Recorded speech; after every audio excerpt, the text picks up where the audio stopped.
Моңғол атты әскерлері 1220 жылдың жаңа жылын өздерін нысан еткен Бұқара қаласына барар жолда өткізді де, январ айының орта шенінде Бұқара қаласына таяп, Амур өзенінің жағалауына жайғасты. Шыңғысхан суы мол, шөбі шүйгін кең далаға тұтасатын осы өңірде әскерлерін әбден тынықтырып алғаннан кейін қаланы қоршай бастады. Бірақ қаланы қорғап тұрған 20 мың әскер тізе бүкпей ұрыс талай күнге созылды. Бір күні түнде қаланы қорғап тұрған әскерлер қала қақпасын ашып, моңғол әскерлерінің шебін жара Амур өзеніне қарай қашты. Шыңғысхан оларды Амур өзеніне дейін өкшелей қуып, біреуін құтқармай түгел қырып тастады. Амур өзенінің сай-саласында өлік самсып, суы қалың болып ақты. Шыңғысханның қосыны осы арада қолын қанмен жуып, бұрынғыдан бетер есіре түсті. Ертеңінде Шыңғысхан қалаға кірді. Көше-көшеде дүкендер көп ашылған, мешіттерде мол көрінеді. Қала бай қала сияқты. Көшелерді алуан реңді адамдар қайшалысады. Қалада әлі де тізе бүкпеген 400 әскер бар екен. Шыңғысхан қаладан қайтып шығысымен ақ қалаға шабуыл жасауды бұйырды. Қала ішіндегі қамалдарда қарулы жай адамдар сан-санақсыз еді. Моңғол әскерлері 400 әскерді жою үшін 12 күн ұрыс жүргізіп, ауыр шығынға батты. Қаладан қуып шығылған тұрғындардың да көбі қаза тапты. Моңғол әскерлері ақырында қаланы зеңбірекпен атқылап жүріп, әрең алды. Қаланы алғаннан кейін Шыңғысхан тұрғындарды киім-кешегінен өзге керек жарағын түгел сыпырып алып қаладан қуып шықты. Осыдан соң моңғол әскерлері қалаға басып кіріп, емен-еркін талан-таражылық жүргізе бастады. Жарлыққа қайшылық жасап, қалада жасырынып жүргендердің ешқайсысы тірі қалдырылмады.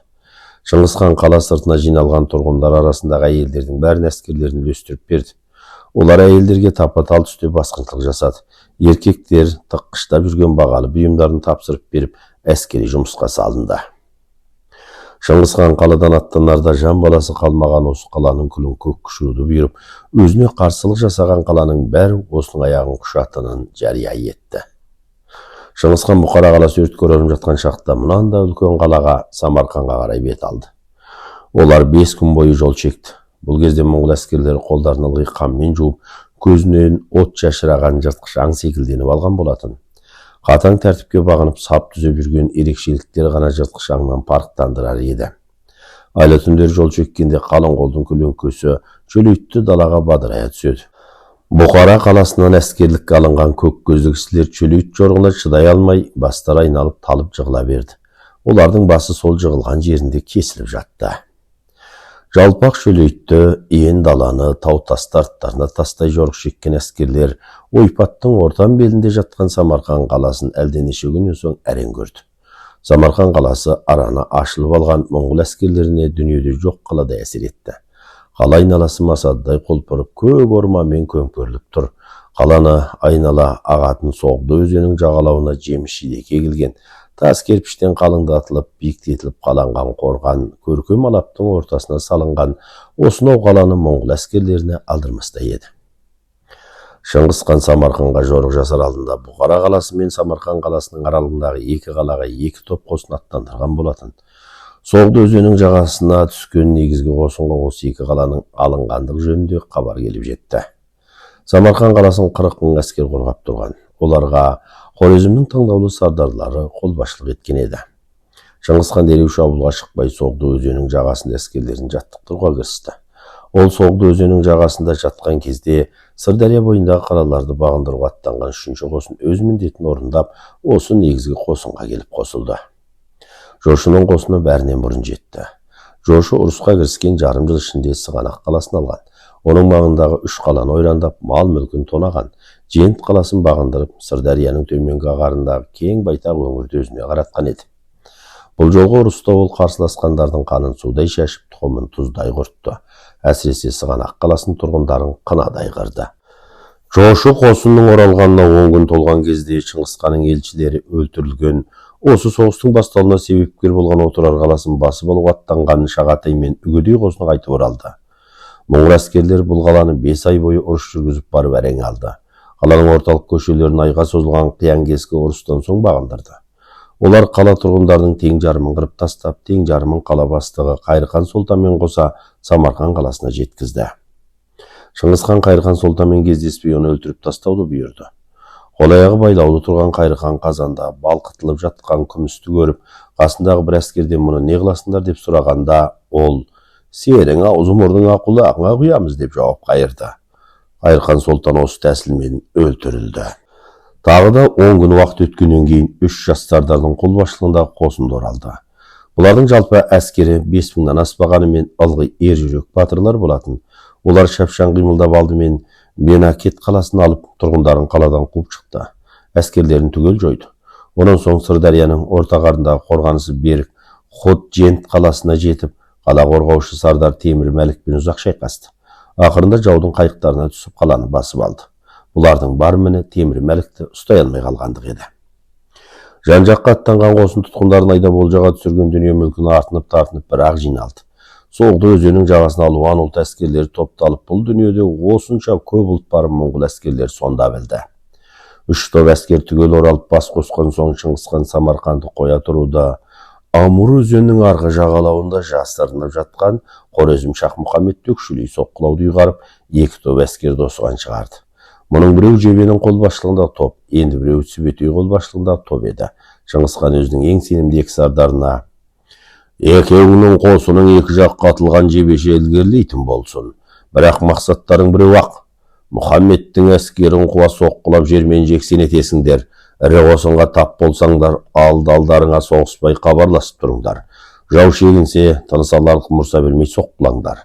Ықтиярмен берілген қала тұрғындарына әскерлерге соқтықпай қарсыласқандарын тапап өтіңдер» деп бұйрық етті. 2 қосын сол күн ақ Соғды өзенінің жағасынан аттанып Самарқаннан 1 шақырымдай алыстағаннан кейін 2 жаққа қатар атылған жебеше бөліне жорық шекті. Самарқанға бағытталған шабуыл март айының соңында басталды. Шыңғысхан кейіннен ұйымдастырылған әр ұлт әскерлерін шабуылдың алдыңғы легіне қойып, моңғол жаяу әскерлерін олардың соңынан жүргізді. Хорезм қосыны қаланың берік қорғанысына сүйене отырып қарсылық жасады. Қаладағы әскердің көбі түркі тілі жүйесіндегі қаңлылар мен парсылар еді. Қиян-кескі ұрыс 7 күн ұласып, Шыңғысхан ішкі қаланы түгел басып алды. Тізе бүккен қаңлыларды қала сыртына топтастырып, ішкі қаланың 4 жағынан бірдей өрт қойды. Қарсылық көрсеткен 1000-ға жуық парсы әскерлерінің бәрінің басын кесті. Қиян-кескі ұрыс барысында Самарқан тұрғындарының көбі ат тұяғына тапталып, тізе бүккен 30 000 қаңлы әскерімен жай халық түгел қырылып кетті. Самарқан қаласының өртеуі Шыңғысханның өзіне де есалаң кісінің ісіндей білінді. Лаулаған өрт қараңғы түнді жарық әлемге айналдырып, бұрыш-бұрыштан көтерілген у-шу мазасын кетіре берді. Таң саз берер шақта қала шетіндегі текшеге шыққан Шыңғысхан ажал аранынан аман қалғандардың бір жерге жиналып жатқанын байқады. Бұлар 30 000-дай өнерпаз, 50 000-дай тұтқын, азынаулақ әйел және 20 шақты піледі. Шыңғысхан Самарқан қаласын өртеп жібергеннен кейін Самарқан мен Несіп қаласының аралығындағы өңірге қоныс аударып, жазды осы арада өткізді. Ол мұнда күзде басталатын ұрыста ойдағыдай дайындалу үшін көшіп келген. Бұл жер әскерді тынықтыруға да, ат көлікті семіртуге де аса үйлесімді жер еді. Сөйтіп Амур өзенінің солтүстігіндегі жерлердің барлығы Шыңғысханның тәуелділігін өтті. Шыңғысхан соғыс саясаттарын белгілеуден сырт моңғол әскерлерінің жайғалықты азаптамауы, дүние мүлкін талан-таражламау жөнінде де ерекше саясат шығарды. Қолын қанға малған, әйелдердің намысына тиген, талан-таражлық жасаған әскерлер зұлымдықтан тиіліп, албастыдан адамға айналып жатты. Сонымен қабат күні кеш адам қанына бөккен өңірлер қайта жанданып, ойрандалған қалалар біртіндеп жөнделіп, адамдар иен қалған үйлерге қайта кіріп тіршілік құра бастады. Шыңғысхан бұл қалаларды басқаруға сардарларын қойып, қол астындағыларға мұсылмандардан көмекшілер тағайындады. Басқару қолайсыздау жерлерге әскер тұрғызды. Қалың қолдың жүріс-тұрысына ыңғайлылық жасау үшін ірі қалалар аралығына жол салғызды. Сырдария мен Амур өзенінің аралығында ұлан-байтақ өңірде, жайылымде, шөлейтте моңғол әскерлері басқарған қалың адам еңбек істеп жатты. Осы кезде Жебе мен Сүбетей қолбасшылығындағы 2 топтың хабаршысы бірінен соң бірі келіп жетті. Бұл 2 топ қарсылық көрсетпеген Балық қаласының тұрғындарын түгел аман қалдырып, қарсылық көрсеткен Жабе қаласының тұрғындарын тегіс қырып тастады. Хорезмнің ішкі жағындағы Нишапур қаласына баратын жол бойындағы қалаларды тіркес бағындырып, қарсыласпағандардың мекенін сау қалдырып, қарсыласқандардың мекенін ойран топыр етіп отырды. Июнь айының басында моңғол әскерлері Нишапурға ұрыссыз кірді. Ол екі топ Мұхаммедті өкшелей қуып, Нишапурдан Каспий теңізі жағалауындағы қалашықтарға бет түзегеннен кейін Мұхаммед қабырошасы кетті. Мұхаммедтің әскерін Қайседе табу міндеті осы екі топқа жүктелді. Ат көліктің айтатын жазайлар өткеннен Мұхаммедтің ұлы Жалелдиннің Хорезм астанасы Үргеніш маңында жүргенін естігеннен кейін Шыңғысхан жошы Шағатай үгедей үшеуін қалың қолмен барып сол қаланы алуға аттандырды. Үргеніш қаласы Амур өзенінің Арал теңізіне құяр жеріне Амур өзенінің жағалауына салынған ірі қала еді.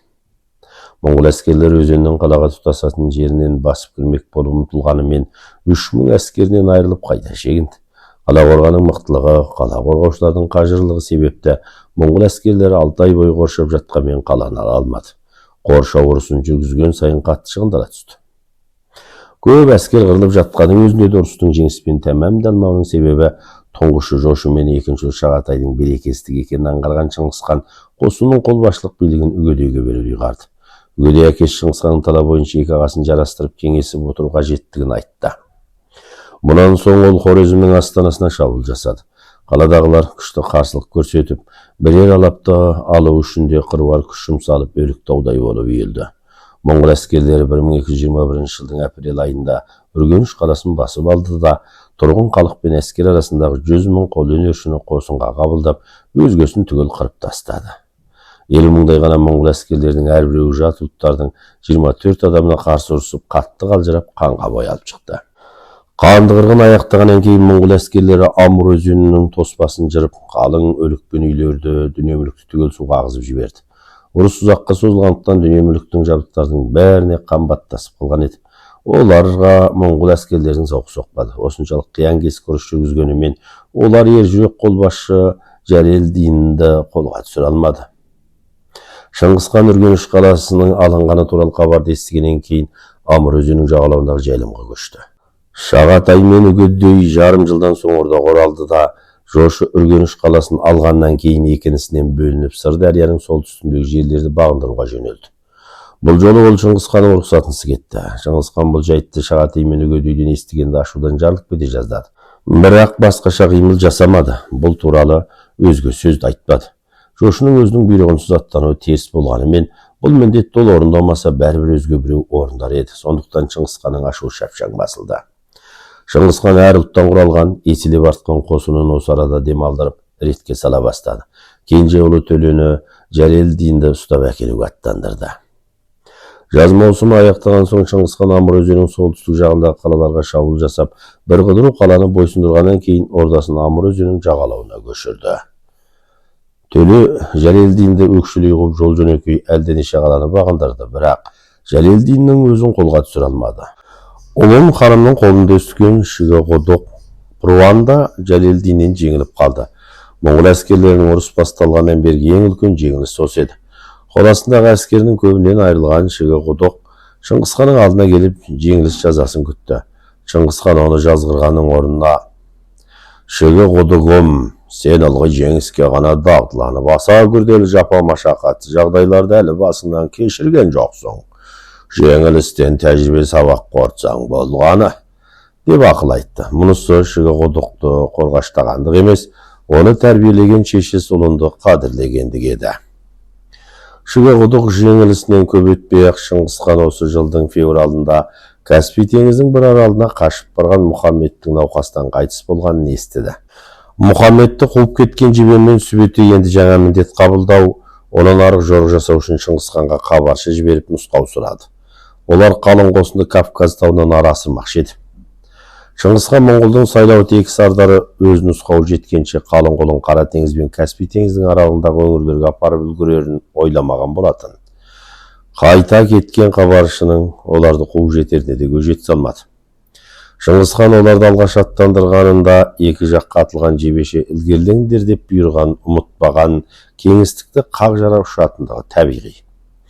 Шыңғысхан жошының қылығына қатты ашуланғанымен, жошша бұйрықсыз жорық шеккен жебемен Сүбетейге қабақ шытпады, жақтырмағандай рай білдірмеді. Қыс түсер алдында Шыңғысхан Жалелдин Кашмир өңіріне келіпті деген хабар естіп, Кашмирге өзі аттанды. Ол жол бойында қалаларды бір-бірлей бағындырып, бұрынғы әдісі бойынша қарсыласпаған әскерлері тірі қалдырып, әскері қарсыласқан қалалардың бәрін ойран етіп отырды. Бұл жолғы ұрыста машаққатты ұрыс болды. Моңғол әскерлері солтүстіктегі Ғиндоугуш тауынан асып, Бамиян қаласын қоршауға алды. Осы ұрыста Шағатайдың бір баласы оқып ұшты. Немересін жанындай жақсы көретін Шыңғысхан Бамиян қаласын ойран ету жөнінде жарлық жариялап, тас талқанын, ойран топырын шығарыңдар, қалада қалқиған ағаш, қылтиған шөпте қалдырмаңдар, осы қаланы 100 жылға дейін адам қоныстана алмайтын етіп тыныңдар, деді. Шыңғысхан қаладан керек-жарақ тонауға қатаң тыйым салып, қала алысымен ақ қыбырлаған жанның бәрін қырып, қаланы жер бетінен бір жола жоқ қылып жіберді. Баласының қазасынан хабар-ошарсыз жүрген Шағатай ұрыстан Шыңғысханның жанына оралғанда, Шыңғысхан түсін салып, «Сен менің жарлығымды атқармадың», деп ақырды. «Әкемнің жарлығын атқармау өлгенмен тең қоймаған», деді шошып қалған Шағатай. Шыңғысхан осы сөзді естігенінде, «Тыңда сөзімді, бір балаң шетінек кетті Шағатайым-ау, қайғыңды бұйрықпен баспақпын», деді. Шағатай баласының қазасынан туған қайғысын әкесін аңғартпады. Осыдан соң Шыңғысхан Жәлелдиннің ізіне түсіп, талай жерде ұрыс жүргізіп, ақыры оны Инді өзенінің жағасына қуып жетті. Шығы құдықтың есесін әперу үшін қалың қолдың алдында өз атойлап ұрысқа қолбасшылық етті. Қиян-кескі ұрыстан күші әлсіреген Жәлелдин үстіне сауыт киген, қолына жалау ұстаған күйі 20 кездей биік тастан атымен секіріп, өзенді кесіп өте шықты. Моңғол әскерлері Жәлелдинді одан ары қумақ болғанда, жауының ер жүректігіне қатты сүйінген Шыңғысхан қуалатпады. Артынан атылған сан-санақсыз жебе суға түсіп жатты. Шыңғысхан 1222 жылдың көктем мерекесін қалың қар қымтап жатқан Ғиндоугуш тауының етегіндегі ордасында өткізді. Жәлелдиннің қарауындағы қалаларға сардарларынан бастықтар тағайындап, сол маңдағы жауды тып-типыл құртуды бұйырды. Моңғол әскерлері Амур өзенінің оңтүстік жағындағы әлі алынбаған қалаларға шабуыл жасап, тұрғындарының денін қырып жіберді. Тұс-тұсқа аттандырылған қосының жеңіс хабары хабаршылар арқылы арт-артынан жетіп жатқан апрель айының бір күні сыйқы кісі таң қаларлық бір қонақ келе қалды. Бұл кісі Шыңғысханның шақыртуы бойынша шалғайдағы Шәндун өлкесінен келген Шаңшүн Жынрын дейтін әулие еді. Осыдан бір жыл ілгері әулиелердің ең билікшісі, ел сеніміне бөленген Шаңшүн Жынрын дейтін кісі барын естіген соң, Шыңғысхан елуге шақырту хатын жазғызып, Лю Жонглүйді қасына 20 әскер қосып аттандырған болатын. Оны шақыртудағы мақсат атақ елге жайылған осы әулиеде мәңгі өлмеудің амалын ұғынбақшы еді. Өмірін ылғи жорықпен және ұрыспен өткерген, ол денсаулығынан айырылғандығын өзі 60 жасқа толған осынау көктем мерекесінде бір-ақ білді. Шыңғысхан Алтыстан келген қонағын қонақ үйде күттіріп, сол күні ордасында қабылдады. Толықтай ғана кішкене шал басын иіп, екі алақанын беттестіре ұстап өзіне қарай жылжып келе жатты. Өзге елдің шақыруын қабылдамай, менің ғана шақыруымды қабылдағаныңызға, сонау итарқасы қияннан арнайы келгеніңізге көптен көп рахмет, деді Шыңғысхан. Тілмәшмін аударып берді әулие шал. Қолыңыздың өзі әміріңіз бойынша келуі Алла тағаланың құдіреті ғой, деп жауап қайтарды. Шаңшүн Жынрын Шыңғысханның бетіне тіке қарамады. Алдында ешкім тұрмағандай ақ жыпылықтаған көзін кең үйдің бір жақ бұрышына аудара берді. Жәрмен алыстан ат сабылтып келіп отырсыз ғой. Өмір ұзартатын дәрі бар, мұз. Бар болса маған тартып естеңіз болар еді. Денсаулықты күту амалы болғанымен өмір ұзартатын дәрі болған емес, деді шал. Шал аузы жыбырлап әлдене айтып отырған сияқтанғанмен бет әлпеттен өзгеріс байқалмады. Өмір ұзартатын дәрі шынымен ақ жоқ ба, деп Шыңғысхан даусын көтере сөйледі. Денсаулықты күту амалы болғанымен өмір ұзартатын дәрі болған емес, деп шал әлгі сөзін қайталады. Шыңғысхан шал ойлаған жерімнен шықпады. Дегенмен шақыртқаным теріс болмады, деді ішінен. Екеуінің сөзі тілмәштің көмегі арқылы бір-біріне ықшам әрі шапшаң жетіп жатты. Шыңғысханның өз сөзін әмірге баламайтын адамдармен кездеспегенде талай уақыт болған еді. Ел сізді Алла тағаланың мәңгілік елшісі деп атайды екен ғой. Өзіңіз де солай деп білесіз бе? Деді ол. Солай атасы атап жүргенде шығар. Бұл жағынан бейхабар екенмін. Шыңғысхан сөйлемесе шалда тісін жармайды. Арада 2-3 күн өткеннен кейін Шаңшун жырын Жолшыбай жазған бірнеше өлеңін Лю Жиңлүй арқылы Шыңғысханға тартып етті. Бұл өлеңдер Самарқан, Бүгір сияқты өңірлерде, шөлейтті жерлерде жүргенде жазылған еді. Шыңғысхан бұл өлеңдерді оқымысты Елуге беріп, Елудің ұрыс кезінде жазған өлеңдерін Шаңшун жырынға өз қолынан сыйлады. Біреуі кәрі, біреуі жас болғанымен, екеуі түбінде жарасып кетер деп тұспал жасады. Тағы да 4-5 күн өткеннен кейін Шыңғысхан Шаңшун жырыннен Елудің өлеңдері қандай екен деп сұрағанда, ол өте тамаша жазыпты деп жауап қайырды. Онымен кездескің келе ме дегенінде кездесуге тым құштар емесін айтты. Шыңғысхан әлденеден секем алғандай болып Елуді шақыртты. Оған да сұрауларды қойды. Өлеңдері тамаша көрінеді, неге екенін білмеймін, әйтеуір сол кісімен кездесу парыз сияқтана береді өзіме, деп қаба сақал дәу жігіт дағдылы жуан даусымен сөйледі. Шаңшун жырынды осылай жауап қайтарған болатын, деді Шыңғысхан күлімсіреп. Бірақ бұл екеуінің бірін-бірі неге осынша жақтырмайтынын түсіне алмады. Шыңғысхан осы жөнінде сөйлегенде Елу, қанның соңынан ілесіп қасында жүргеніңмен оған пәлендей септік тигізбепсің деп кінәлайтын шығар бәлкім, деді. Ал өзіңнің оны жақтырмайтының қалай, деді Шыңғысхан. Сонау жер түбінен ордаңызға келгенімен сізге ештеңе істеп бергені жоқ. Осынысын жақтырмай отырмын.